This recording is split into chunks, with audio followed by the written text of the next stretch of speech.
Bom dia, pessoal.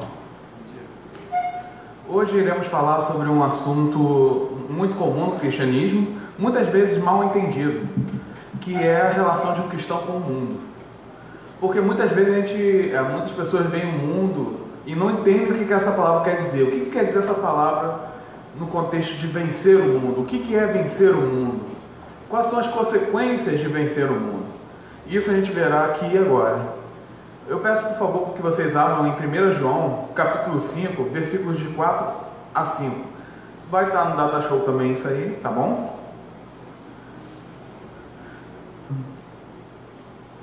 Vou esperar um pouquinho, que o pessoal está abrindo aí. Bem, 1 João 5, versículo 4 a 5 diz: O que é nascido de Deus vence o mundo. E esta é a vitória que vence o mundo, a nossa fé. Quem é que vence o mundo? Somente aquele que crê que Jesus é o Filho de Deus. Agora eu irei orar e a gente vai entrar sobre os pontos, sobre a questão do cristão e o mundo. Meu Deus Todo-Poderoso, lhe agradeço, Senhor, por este momento. Senhor, nos guie, Senhor, na Tua palavra, Pai. Por favor, Deus, capacite esse servo, Senhor, para falar a Tua vontade, meu Senhor. Abençoe a todos aqui, Senhor, que estão ouvindo, todos que estão online também, Senhor, que o Evangelho toque o coração de cada um, Senhor Deus. Eu oro assim, em nome de Jesus. Amém e amém. Bem, primeiro vamos entrar na questão, o significado de mundo. O primeiro ponto é esse. O João está se referindo ao mundo físico? Obviamente que não. Está falando sobre as pessoas em si? Também não. Então, o que João se refere com o mundo? O mundo é o reino espiritual maligno e as pessoas que pertencem a ele. E essas pessoas que estão em rebeldia começaram essa rebelião quando Adão, o representante de toda a humanidade, pecou, desobedeceu às ordens de Deus. E a partir desse momento o mundo se tornou rebelde e alienado. Então a gente vê que o mundo está perdido sob o domínio do mal. Então o mundanismo é a natureza humana sem Deus. Isso quer dizer que você já nasceu nascido de novo? Não, você tem que nascer de novo, que é a questão de crer que que Jesus Cristo morreu por seus pecados.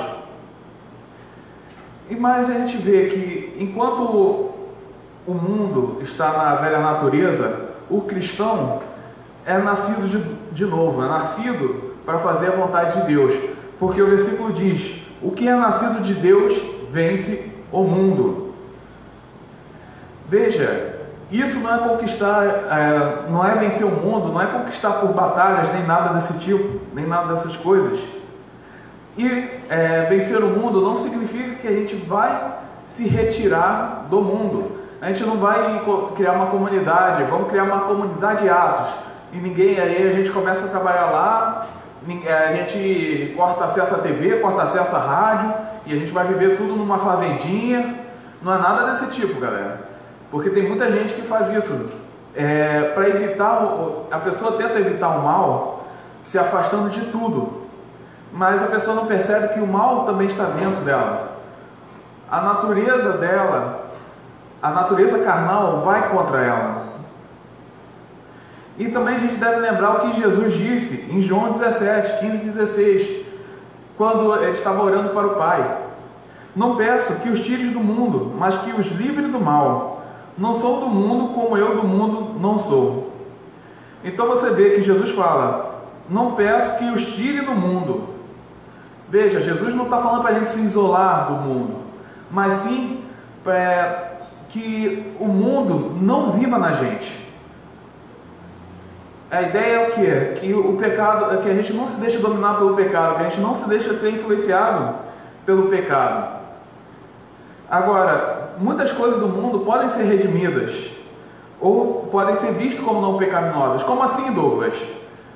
Por exemplo, uma música secular falando sobre amizade. Tem alguma coisa errada? Aí tipo assim, a amiga coisa para se guardar no lado esquerdo do peito. Isso é essa mensagem é pagã por acaso? Obviamente que não, está falando uma coisa bonita, está falando sobre a amizade, sobre a beleza da amizade. Mas claro que tem coisas que a gente não deve e não pode santificar, por assim dizer. Porque muitas vezes as pessoas tentam santificar vários temas que a Bíblia condena. As pessoas tentam, principalmente, transformar o cristianismo numa moral do século 21 que não está na Bíblia. E a gente tenta fazer as coisas, a gente tenta fazer Deus a nossa imagem e semelhança, mas a gente quer a imagem e semelhança de Deus, e não o contrário. Então, irmãos, tenham muito cuidado com a mentalidade que o mundo tenta nos impor. Tenta nos impor de várias maneiras, seja amigos, seja redes sociais, seja TV, seja rádio. Veja, eu não estou dizendo que essas coisas sejam mais em si, mas só que podem ser usadas como instrumento para o mal, assim como um instrumento do bem, para o bem. Então, irmãos, tenham a mente fixa em Cristo, tenham a mente fixa na palavra de Deus. Agora, eu queria entrar especificamente no segundo ponto, que é: o que é vencer o mundo? Vencer o mundo é lutar pela fé contra o curso deste mundo mal. A gente tem que ter a ideia que somos vitoriosos não por causa da gente, não porque a gente somos belos guerreiros da fé, mas sim porque aquele que venceu o mal, aquele que venceu a tentação, que venceu a dor, que morreu e ressuscitou, que está à destra de Deus Pai agora. A gente tem que saber que a nossa vitória não é por nós mesmos, não é para ter lugar para orgulho no Evangelho, mas sim nos orgulharmos em Jesus Cristo e não em nós mesmos. Então a gente vê que a pessoa que vence o mundo é a pessoa que tem a fé em Jesus Cristo. E uma parte interessante, até em 1 João 5,5, que ele diz: quem é que vence o mundo? Veja, o apóstolo está falando no tempo presente. Ele fala sobre uma vitória contínua do crente sobre o mundo. De novo, vencemos porque a gente pertence àquele que venceu o mundo, mas devemos empenhar diariamente, usando os meios que Deus nos deu para batalhar pela fé.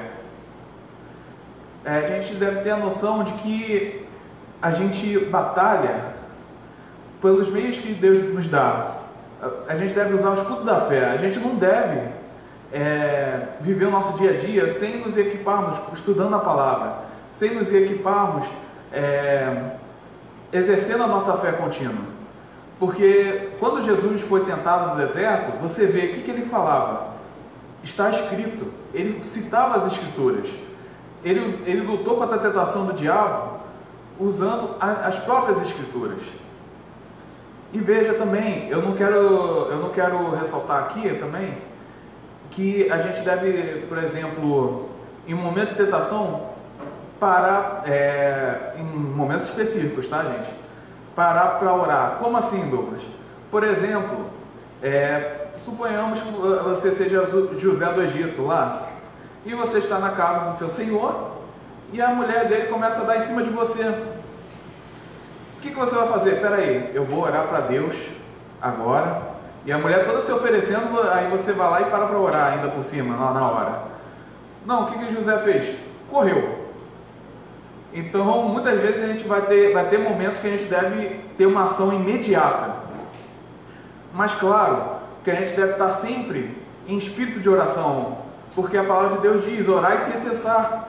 Devemos praticar a nossa fé, devemos saber o que Deus quer da gente, mas também devemos saber que os esforços nossos não são nossa capacidade, mas sim a graça de Deus.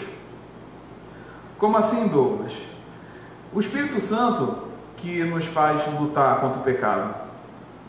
Porque a gente tem uma atração remanescente na carne. A gente luta A gente luta na nossa natureza carnal quando a gente é nascido de novo. A gente não é batizado e do nada a gente não é impecável, a gente não peca mais. A gente vai pecar, a gente é tentado todos os dias, mas a gente deve lutar, a gente deve vencer isso pela graça de Deus, porque o Deus Trino está conosco, né? O Espírito Santo está em nós, estamos unidos a Cristo e somos adotados pelo Deus Pai. Devemos ter a noção que Deus operou a salvação em nosso meio e que Deus está nos guiando. Então, a graça de Deus que vence o mundo. Nós vencemos quando deixamos de olhar para as nossas fraquezas e olhamos especificamente para Deus, para o seu poder. Então, se desejamos vencer o mundo, devemos olhar com fé para Jesus, o Filho de Deus que morreu na cruz.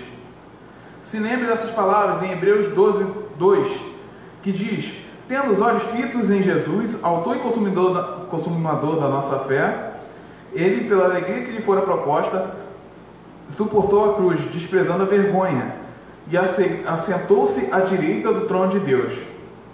Então, quando a gente se deparar com alguma situação mundana, a gente deve lembrar, quando a gente for tentado, lembre-se: farei esta grande piedade contra o meu Senhor e Salvador? Será que eu vou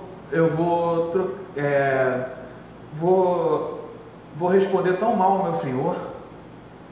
Se lembre de como Ele nos resgatou, porque também estávamos no mundo. A gente também estava no mundo no sentido de pertencermos à ordem maligna, mas Deus nos resgatou. Foi pura graça, não foi nada que a gente tenha feito. Foi o Senhor Jesus que veio, Deus Pai o enviou, Ele veio, morreu por nossos pecados, suportou a ira de Deus na cruz e ressuscitou vencendo a morte, e nos chamou graciosamente. O Espírito nos convenceu dos nossos pecados. Então, que a gente tenha noção disso, tenhamos noção das misericórdias do Senhor e como a gente vai responder. Que a gente confesse, como Paulo em Gálatas 6,14: quanto a mim, que eu jamais me glorie, a não ser na cruz de nosso Senhor Jesus Cristo, por meio do qual o mundo foi crucificado para mim e eu para o mundo.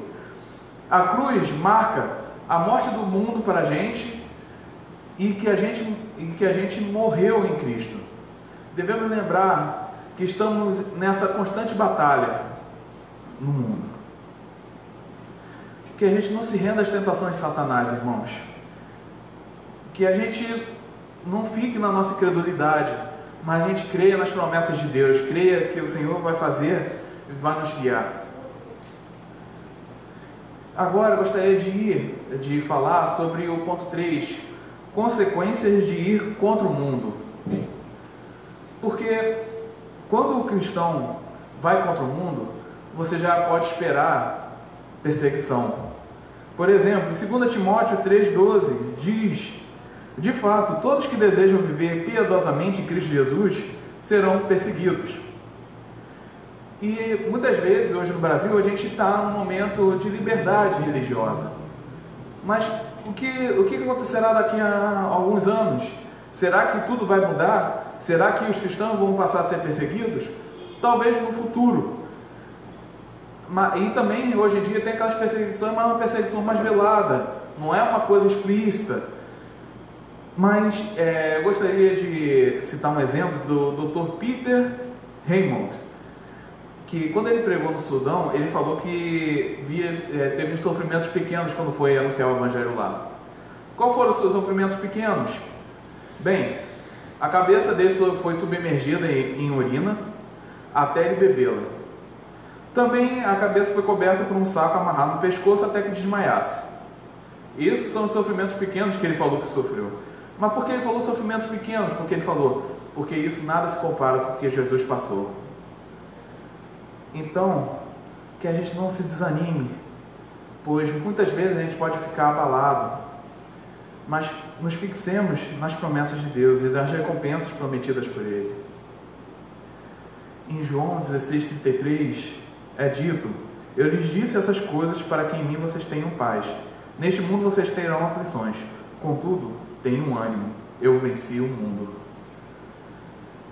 E eu gostaria até de ressaltar uma coisa interessante, que é sobre a questão da dor da vida do crente. Muitas vezes a dor é um ingrediente essencial para o crescimento. Por isso que tem aquele dito, pelo menos o pessoal da academia, né, que conhece muito, sem dor, sem ganho, né, ou algumas versões, sem dor, sem valor, né?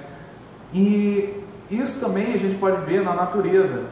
Por exemplo, tem uma história de um homem que encontrou um casulo de uma mariposa que ainda não havia saído. Ele levou o casulo para casa e começou a observar que a mariposa estava fazendo esforço para sair do casulo, mas ainda não estava conseguindo. Aí ele pensou, poxa, está dando alguma coisa errada aqui. Pegou um instrumento, abriu esse casulo para o bicho sair. Mas quando ele saiu com o corpo dilatado e as asas encolhidas. Por quê? Porque aquele bicho, aquele animal, tinha que fazer um esforço para que o corpo dele, para que as asas dele se desenvolvessem. Era essencial que ele usasse muita força para se desenvolver completamente. Quando a pessoa fez isso, tirou a mariposa do casulo daquele jeito, ele condenou essa mariposa a viver sempre como um animal não desenvolvido. E a gente vê que a luta e o esforço faz parte do dia a dia cristão e que produz frutos. A gente vê isso também na igreja perseguida, no livro de Eusébio de Cesareia. A gente vê que ele vai falando sobre as perseguições horríveis que os cristãos passaram e falou. E depois disso, ele viu como a igreja estava santificada, como estava refinada, como se eu não me engano, o ouro, que tem esse processo mais de passar várias vezes por quentura. Então, a gente não deve esperar que vai ser moleza a vida cristã. A vida cristã não é moleza. Mas também, não se desespere. William Jerkin disse certa vez: abandonar Cristo por causa do mundo é o mesmo que deixar um tesouro por uma bugiganga, a eternidade por um momento, a realidade pela sombra. Então, não deixemos que as batalhas desse mundo nos tire o foco de Jesus Cristo. Que a gente saiba que o tesouro de Cristo é muito melhor que qualquer bugiganga. Que a gente creia no Evangelho. Que a gente não abandone o Evangelho. Que a gente creia em Jesus Cristo, nosso Senhor. Gostaria de chamar os músicos. Que a gente saiba, então, a batalha no mundo vencer o mundo é totalmente dependente de Jesus Cristo. Não há lugar para orgulho em nenhum momento da nossa vida cristã. Deus está nos guiando. Deus é soberano sobre terra e céu, sobre tudo, tudo mesmo, como a gente já viu em outro CTM. Que a gente saiba que Jesus Cristo nos salvou do pecado. Ele foi enviado pelo Pai, viveu a vida que a gente não conseguiu viver. E, como eu disse nas outras vezes, ele sofreu a pena que era reservada a nós. Ele aguentou isso pela alegria que estava proposta para ele. Que a gente tenha noção de que o Evangelho de Cristo é precioso. Que a gente não abandone o Evangelho. Senhor Deus Todo-Poderoso, Deus, eu lhe peço, meu Pai, que se alguém ainda não é cristão aqui, meu Pai, ou alguém que está ouvindo em casa, Deus, por favor, Senhor, que seu Espírito toque ele, meu Pai, para que ele creia no Senhor, o consumador da nossa fé. Deus, que essa pessoa entregue a vida a Ti. Por favor, Senhor, se tem alguém desesperado aqui, meu Pai, que está sofrendo aflições na vida, que essa pessoa, Senhor, aprenda a confiar em Ti, Senhor, e que seja guiada por Ti. Por favor, Senhor Deus, que se tiver alguém orgulhoso, Senhor, pela situação dela, Senhor, na caminhada, também, Senhor Deus, que ela veja que foi totalmente graça do Senhor. que se não fosse por Senhor, nada seríamos. Meu Pai, nos torne, Senhor Deus, diferente do mundo, que a gente viva no mundo, mas que o mundo não nos infeste. Que a gente seja diferença, Senhor Deus, no mundo. Que quando a gente fale, Senhor, as pessoas ouçam do Evangelho. Nos capacite, Senhor, para anunciar o Senhor Evangelho da graça. Por favor, Senhor Deus, eu oro assim, em nome de Jesus. Amém. Irmãos, nesse momento vamos entrar no momento de ceia, ok? As pessoas que podem tomar a ceia são as que já são batizadas e estão congregando em alguma igreja. E também a gente não vai dar um sinal para vocês começarem a ceiar, mas vocês peguem, orem e ceiem no momento que vocês quiserem, ok? Os irmãos aqui irão na direção de vocês e vocês podem pegar do pão e do cálice. Em Mateus, está aí o texto? Mateus 26 diz: enquanto comiam, Jesus tomou um pão, deu graças e partiu e o deu aos seus discípulos, dizendo: tomem e comam, isto é o meu corpo. Em seguida tomou o cálice, deu graças e ofereceu aos discípulos, dizendo: bebam dele todos vocês, isto é o meu sangue da aliança, que é derramado em favor de muitos para o perdão dos pecados. Então, meus irmãos, que nesse momento de ceia você renove seu compromisso para com Deus. Que o Senhor os abençoe.